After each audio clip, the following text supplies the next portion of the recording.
morning, everyone. Today we will be doing the chapter 7, class 12th, and imperial capital Vijayanagar, the city of victory. This chapter is not at all difficult. इतना मुश्किल नहीं है, लेकिन अगर तुमने ध्यान से पढ़ा तो इसकी बहुत आसानी से इसको तुम समझ सकते हो. इसमें सब कुछ विजयनगर के बारे में बताया गया है. Overall description of Vijayanagar empire. Vijayanagar empire को एक सिटी भी बोला जाता है और एक कैपिटल भी बोला जाता है. Overall an empire to.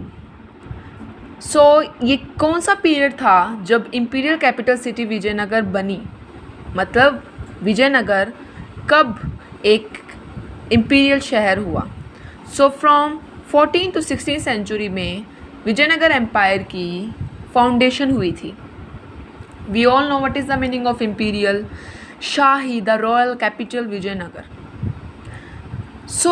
Now let's start its introduction. Vijayanagar, a city of victory, was the name of both the city and an empire. The empire was founded in the 14th century. In its heyday, it stretched from the river Krishna in the north to the extreme south of the peninsula.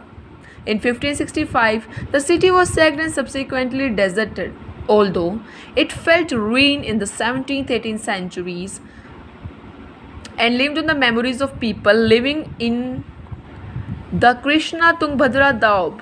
They remembered it as Hampi, a name derived from that of the local mother goddess Pampa Devi. These oral traditions, combined with archaeological finds, monuments and inscriptions and other records, help scholars to rediscover the Vijayanagar Empire.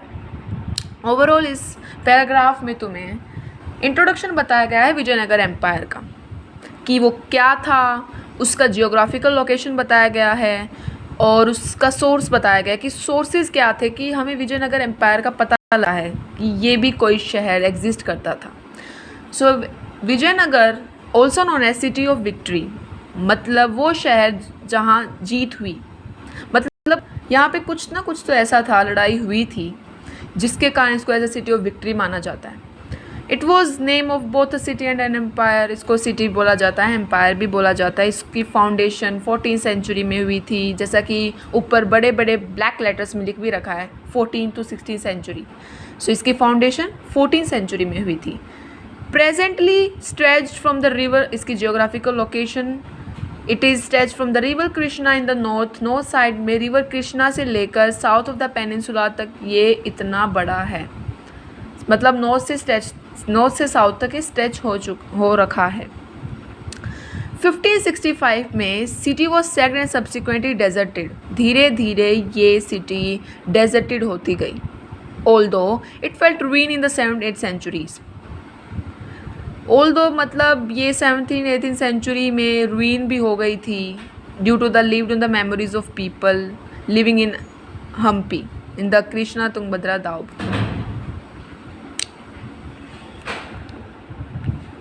Means it lived on the memories of people. यहाँ पे कुछ लोग रहते थे इस शहर में जो कि कृष्णा तुंगभद्रा दाव में रहते थे. Now what is Krishna Tungabhadra दाव. दाव क्या होता है? जब दो रिवर्स एक साथ मीट करती हैं उस पॉइंट को कहते हैं दाव. कृष्णा तुंगभद्रा दाव मतलब ये दो रिवर्स कृष्णा तुंगभद्रा यहाँ पर मिली थी. दे रिमेंबर्ड एज हम्पी. और उन लोगों ने इसको हम्पी से जाना. उनको नहीं पता था कि इसका दूसरा नाम विजयनगर भी है, लेकिन वो लोग वहाँ जो रहते थे, नेटिव पीपल्स जो हम कह सकते हैं, जो पीपल्स वहाँ रहते थे, उन्होंने इसको हम्पी से रिकॉग्नाइज़ करा. उनको हम्पी यहाँ उन्होंने ये नाम दिया. Name drive from the local mother goddess Pampa Devi. अब ये रीज़न भी बता रखा है क्यों नाम दिया, कि एक मदर गॉडेस थी, वहाँ पर एक मंदिर था पंपा देवी टेम्पल. वहाँ पंपा देवी टेम्पल था, उसमें पंपा देवी एक गॉडेस थी, उनको हम्पी के नाम से जाना जाता था, इसलिए इसका नाम हम्पी पड़ा, विजयनगर का दूसरा नाम. इसके सोर्सेज क्या हैं? क्या हैं जी? हमें विजयनगर एम्पायर के बारे में पता लगता है. कुछ ओरल ट्रेडिशंस हैं. हालांकि इस चैप्टर में ओरल ट्रेडिशंस बताए गए हैं, मतलब जो विजयनगर एम्पायर था वो ओरल ट्रेडिशंस पे बेस्ड है। यहाँ पर कोई रिटन रिकॉर्ड्स नहीं मिलते कि विजयनगर की कोई तुम्हें इंस्क्रिप्शन मिल गई या फिर कोई तुम्हें और कोई बुक मिल गई पुरानी। वो बुक उनको नहीं मिली थी आर्कियोलॉजिस्ट को, और उनको एक ओरल ट्रेडिशन से ही पता लगा था कि ये विजयनगर एम्पायर भी एग्जिस्ट करता है। ठीक है, ओरल ट्रेडिशंस भी, और भी कुछ बहुत सारे सोर्सेज थे। आर्कोलॉजिकल फाइंड्स मिली थी, मॉन्यूमेंट्स मिले थे, इंस्क्रिप्शंस मिले थे, अदर रिकॉर्ड्स भी मिले थे जो स्कॉलर्स को हेल्प मिली विजयनगर एम्पायर को डिस्कवर करने की। So this was whole about introduction. Now the next topic, the discovery of Hampi. अब हम्पी के बारे में डिस्कवरी करना, हम्पी क्या था, overall the presentation of Hampi. Hampi क्या होता है, एक टेम्पल होता है, जैसा कि पहले भी बताया इंट्रोडक्शन में। एक टेम्पल था जहाँ पे गॉडेस पंपा देवी को पूजा जाता था, वर्शिप किया जाता था।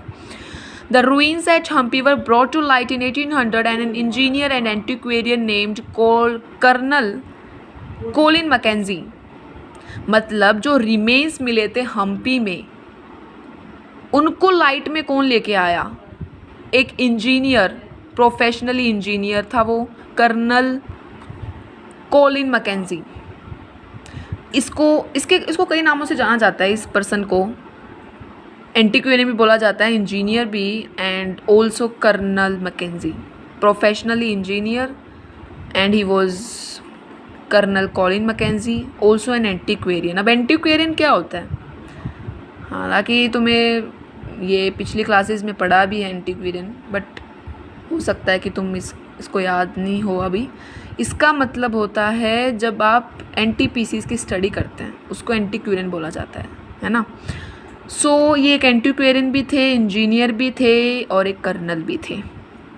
ही was an employ of the English East India Company. He prepare the first survey map of the site. अबे कौन सी साइट है, हम्पी।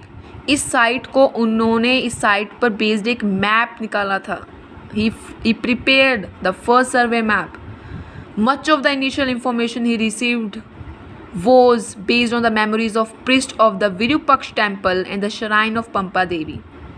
सब इनिशियल इंफॉर्मेशन, शुरुआती इंफॉर्मेशन इनको कहाँ से मिली थी, it was based on the memories of priest, मतलब प्रिस्ट होते हैं पुजारियों के बेसिस पर इनको मिली थी, उनकी यादाश्त पे, of the Virupaksha temple and the shrine of Pampa Devi. Shrine एक प्लेस होता है वर्शिप जहाँ पंपा देवी गॉडेस को पूजा जाता था।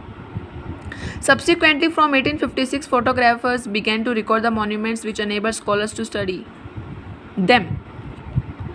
मतलब 1856 में फिर क्या हुआ, फोटोग्राफर्स जो होते हैं ना, उस टाइम पर फोटोग्राफर्स भी थे, उन्होंने उन मॉन्यूमेंट्स की फ़ोटो लेनी शुरू कर दी, उन्होंने उन मॉन्यूमेंट्स को रिकॉर्ड करना शुरू कर दिया, जिससे स्कॉलर्स को हेल्प मिली फिर मॉन्यूमेंट्स को बाद में लेटर ऑन स्टडी। ठीक है, 1836, as early as 1836, epigraphists began collecting several dozen inscriptions found at this and other temples at Hampi. जितना जल्दी हुआ उतना जल्दी 1836 में एपिग्राफिस्ट ने इंफॉर्मेशन कलेक्ट करनी शुरू कर दी अबाउट इंस्क्रिप्शंस जो कि उनको उस जगह पर मिले थे, और हम्पी के अराउंड जितने और भी टेम्पल्स थे, अदर टेम्पल्स, उनके बारे में इंफॉर्मेशन कलेक्ट करना शुरू कर दिया। एपिग्राफिस्ट होते हैं जो इंस्क्रिप्शंस को स्टडी करते हैं, है ना। Some of you don't know what is epigraphist. These are those persons who study inscriptions. ठीक है, in an effort to reconstruct the information, in an effort to reconstruct the history of the city and the empire,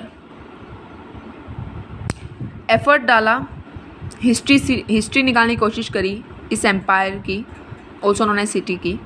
historians collated information, और फिर उसको इन्होंने information collated करना शुरू कर दिया, कलेक्टेड करना शुरू कर दिया from the sources with accounts, foreign travellers and other literature written Telugu, Kannada, Tamil and Sanskrit. मतलब उन्होंने सोर्सेज की इंफॉर्मेशन कलेक्ट करना शुरू करा। फॉरेन ट्रैवलर से भी उनको हेल्प मिली, उनसे भी इनको पता लगा कि यहाँ पर क्या फाउंडेशन हुई, यहाँ पर किन लोगों ने सोर्सेज को निकाला। अदर लिटरेचर भी थी, जैसे लाइक दूसरी लैंग्वेजेस में, many languages, Telugu, Kannada, Tamil and Sanskrit, इनमें भी। This is Colin Mackenzie. You can see here in the photo. He's very smart. So, Colin Mackenzie, overall introduction of this man. He was born in 1754, became famous as an engineer, surveyor, and cartographer in 1815. He was appointed the first Surveyor General of India, post he held till his death in 1821. He embarked on collecting local histories and surveying historic sites in order to better understand India's past and make governance of the colony easier. He said that it struggled long under the mysteries of bad management before the South came under the benign influence of the British government. By studying Vijayanagar, Mackenzie believed that the East India Company could gain much useful information on many of these institutions, laws, and customs whose influence still prevails among the various tribes of natives forming the general mass of the population to this day. ये बस introduction बता रखा है इस person का, और इन्होंने भी हेल्प करी थी विजयनगर एम्पायर को फाउंड करने में। और ये क्या थे प्रोफेशनली, इन्होंने किस फील्ड में काम करा, ये सभी कुछ इनका बता रखा है। Although I give to you to read it because this is for you. There is no much to give the understanding of this introduction because it's very easy, you can easily understood it. Now let's come to the next topic, Rayas, Nayakas and Sultans. Rayakas, Nayakas, Sultans कौन थे भाई? Rayas rulers, Nayakas, Sultans, ये तीनों के तीनों rulers हैं। अब इन्होंने क्या करा? According to tradition and epigraphic evidence, two brothers Hariyan and Bukka founded the Vijayanagar Empire in 1336. This empire included within its fluctuating frontiers peoples who spoke different languages and followed different religious traditions. Tradition के according बात करें तो epigraphic evidences मिले थे दो brothers के through. Epigraphist you know who study inscriptions, दो brothers कौन थे? हरियर एंड बुक्का। इन्होंने विजयनगर एम्पायर की फाउंडेशन करी थी। तो this is really very very important for you for 1 mark question, that who founded the Vijayanagar Empire and in which year? 1336. Name of the two brothers Hariyer and Bukka, इन्होंने Vijayanagar empire की foundation करी थी 1336 में। Mark कर लीजिए, very very important for the board. This empire included within its fluctuating frontiers peoples who spoke different languages. इस empire का जो बॉर्डर था वो दूसरे पीपल्स के साथ भी मतलब लगता था, मतलब दूसरे जो फ्रंटियर्स पीपल्स थे वो भी अलग अलग लैंग्वेजेस बोला करते थे, डिफरेंट रिलीजियस ट्रेडिशंस बोला करते थे। तो इस एम्पायर में दोनों चीज़ें हैं, डिफरेंट लैंग्वेजेस वाले लोग भी हैं और डिफरेंट रिलीजियस ट्रेडिशंस को फॉलो करने वाले भी लोग हैं। तो दोनों यहाँ पे एग्जिस्ट करते थे। ऑन देयर नदर्न फ्रंटियर में Vijayanagar kings competed with contemporary rulers contemporary rulers मतलब उस समय के रूलर्स कंटेम्प्रेरी। नदर्न फ्रंटियर में जो विजयनगर किंग्स थे उन्होंने उनको हराया कंटेम्प्रेरी रूलर्स को, जिसमें सुल्तान्स भी आते हैं डेक्कन के, गजपति रूलर्स आते हैं उड़ीसा के, for control of the fertile. अब ये रीज़न है कि क्यों उन्होंने लड़ाई करी थी। उन्होंने लड़ाई इसलिए करी थी फर्टाइल रिवर को कंट्रोल करने के लिए और जो रिसोर्सेज रिकुलेटिव ऑफिस ट्रेड से जनरेट हो रहे हैं उसके लिए। उसी टाइम सेम टाइम इंटरेक्शन हुआ इन स्टेट्स का, led to sharing of idea share करें, स्पेशली आर्किटेक्चर की फील्ड में आइडिया शेयर करें। Rulers Vijayanagar borrow concept and buildings techniques which they then develop further.